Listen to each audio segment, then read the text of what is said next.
Everyone at the academy knew Vrex. They pretended not to. That was how bullies like him survived in institutions built on hierarchy and plausible deniability. Vrex of the Taln was big, fast, and just controlled enough to stay on the safe side of disciplinary action. His species was naturally aggressive. Instructors expected incidents from Taln cadets. When bones cracked or tempers flared, it was written off as cultural friction. Vrex learned early how to weaponize that expectation. He never struck first in a way that could be proven. He never escalated past the exact point instructors would intervene. He smiled while doing it. Today, his smile was fixed on the human. Cadet Lena Ward stood near the edge of the training platform, hands clasped behind her back, posture textbook perfect. Her uniform was plain academy gray, sleeves unrolled, boots clean but worn. She was smaller than most of the cadets in this section, not weak, but compact, contained. Human. Vrex had noticed her weeks ago. Humans were new enough to the academy that they still stood out, and Lena stood out even among them. She didn't posture, didn't brag, didn't flinch when predators passed too close. That calm annoyed him. Calm was something you earned. Instructor Rawl was running paired combat drills, controlled sparring, supervised, nothing lethal. The arena buzzed with low conversation and the hum of energy barriers. Next pair, Rawl called. Taln Cadet Vrex. Human Cadet Ward. A ripple went through the class. Vrex's grin widened. He hadn't requested the pairing. That made it better. Lena stepped forward immediately. No hesitation. Vrex rolled his shoulders as he approached, making sure his bulk was obvious. Taln physiology favored intimidation. Height, breadth, bone density.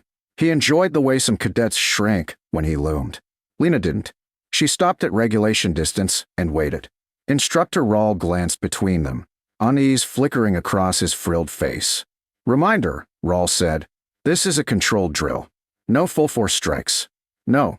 I know the rules, Vrex said smoothly. Lena said nothing. Rawl raised his claw.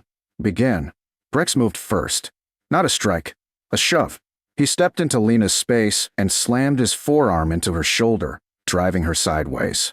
Not enough to break anything. Enough to make a point. The class reacted. A few laughs. A few winces. No intervention. Lena stumbled, caught herself, and straightened. Her face remained neutral. Vrex leaned close. Careful, he murmured, low enough that only she could hear. Humans break easy. She looked at him. Not up. Just at. Something in her eyes shifted. Vrex dismissed it instantly. The drill continued. He circled her, deliberately sloppy, forcing her to backpedal toward the barrier. Each feint pushed her space smaller. He wasn't trying to win. He was putting on a show. You going to do something? He taunted. Or is this one of those human patience things? Instructor Rawl took a step forward. Cadet Vrex. Vrex raised his voice slightly, cutting him off. Relax, Instructor. I'm training her. That was the line. The one bullies used. Rawl hesitated. That hesitation would haunt him. Vrex lunged again, faster this time. A real strike disguised as momentum. His elbow clipped Lena's ribs.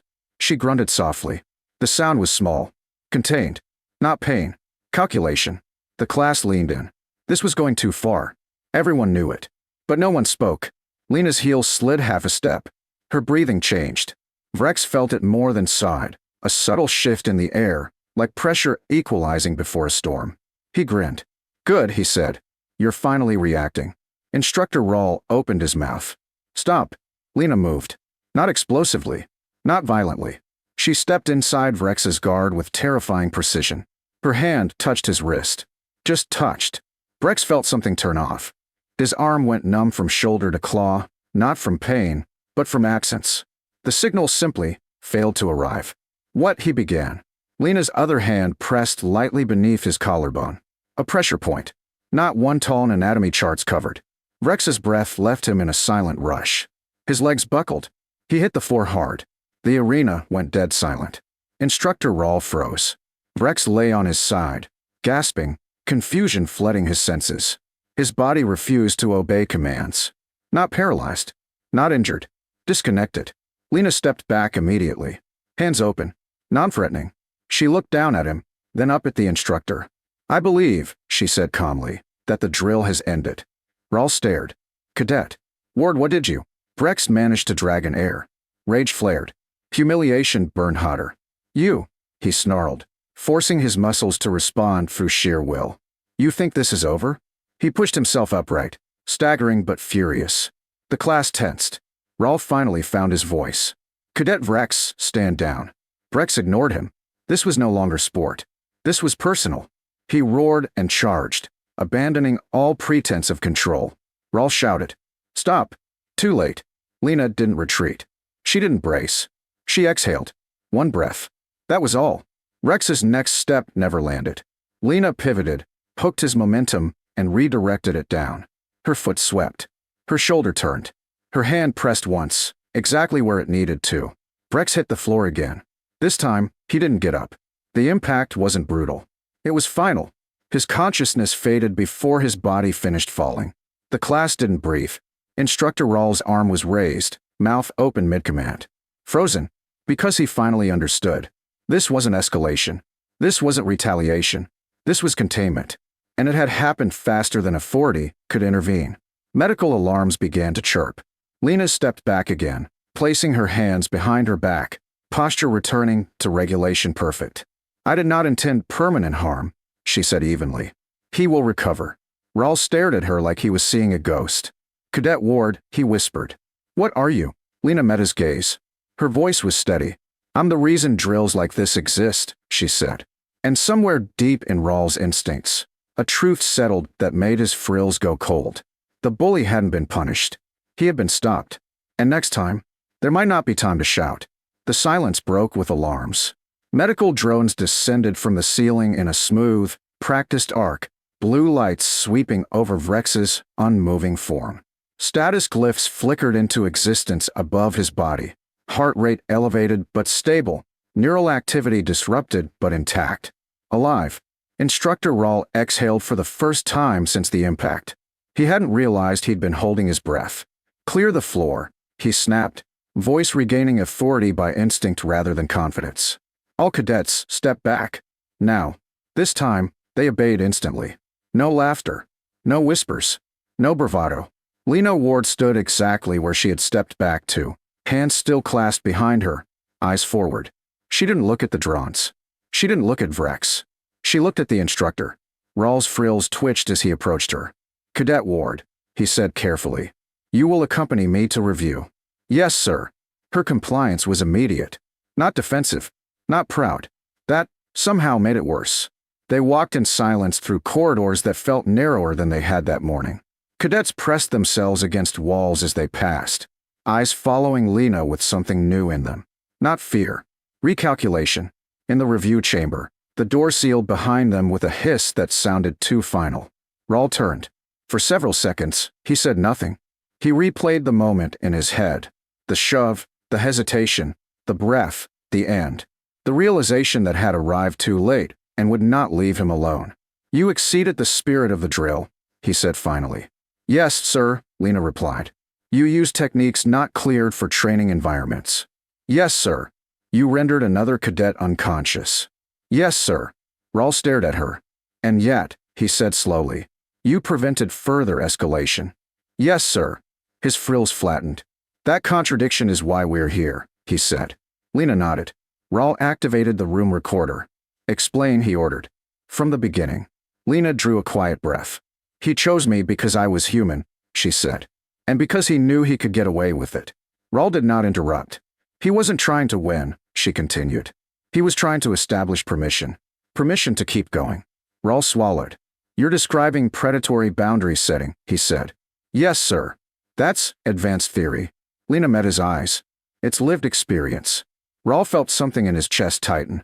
When you didn't intervene after the first shove, she said calmly, the situation became unsafe. Not for me. For him, Rawl finished. Yes, sir. Rawl closed his eyes briefly. You decided that before I did, he said. Yes. Why? Lena hesitated, then answered honestly. Because I've seen what happens when authority arrives late, she said. And I wasn't willing to let it happen again. Rawl's claws flexed. How many times? He asked quietly. Lena's voice didn't change. Enough. The review door chimed.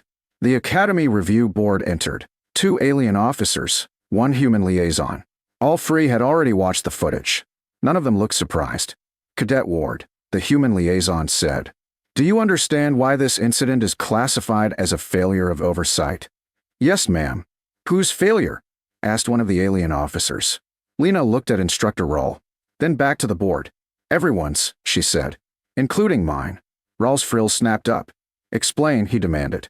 I shouldn't have waited for permission to defend myself, Lena said. But I also shouldn't have had to. Silence followed. That, the human liaison said slowly, is the problem. They turned to Raul. Instructor, she continued. How many prior incidents involved cadet Vrex? Raul stiffened. Minor reports, he said. No formal violations. How many informal complaints? Raul hesitated. Too long. The answer was already written on his face. Enough, the liaison said. The alien officers exchanged glances. The Academy operates on controlled aggression, one of them said. But control requires intervention. Raul bowed his head slightly. I hesitated, he admitted. Yes, the liaison said. You did. She turned back to Lena. You acted, she said. Decisively. Proportionally. Early. Lena said nothing. We are not charging you with misconduct, the liaison continued. Raul's head snapped up. We are reclassifying you. Lena blinked. To what? She asked. The liaison glanced at the display. Human specialization, conflict suppression, live environment. Raul felt his blood run cold. That track doesn't, he began, exist yet, the liaison finished. It does now. The board stood. Cadet Ward. The liaison said, You are dismissed. Lena stood, saluted, and turned toward the door. Just before it opened, she paused. Instructor, she said. Raul looked at her. You weren't wrong to hesitate, she said quietly. You just hesitated too long. Then she left. The fallout rippled outward. Vrex recovered within days, physically. He never returned to combat training. The Academy didn't announce why. Cadets didn't ask. Instructors began intervening earlier. Drills stopped faster. Aggression thresholds lowered. Not because of new rules. Because everyone remembered the sound of a fight ending before it began. Raul stood in the arena weeks later, watching Lena train alone. She moved slowly now. Methodically. Teaching simulations how to recognize commitment. How to interrupt momentum without violence. Predator cadets watched from observation decks. Not with resentment. With attention. Raul finally understood what had changed. The Academy had always trained how to fight. Lena Ward had shown them when not to. And that lesson was far harder to unlearn. Raul filed his final report that night. It ended with a line he had never expected to write. Recommendation. When a human says enough. Listen.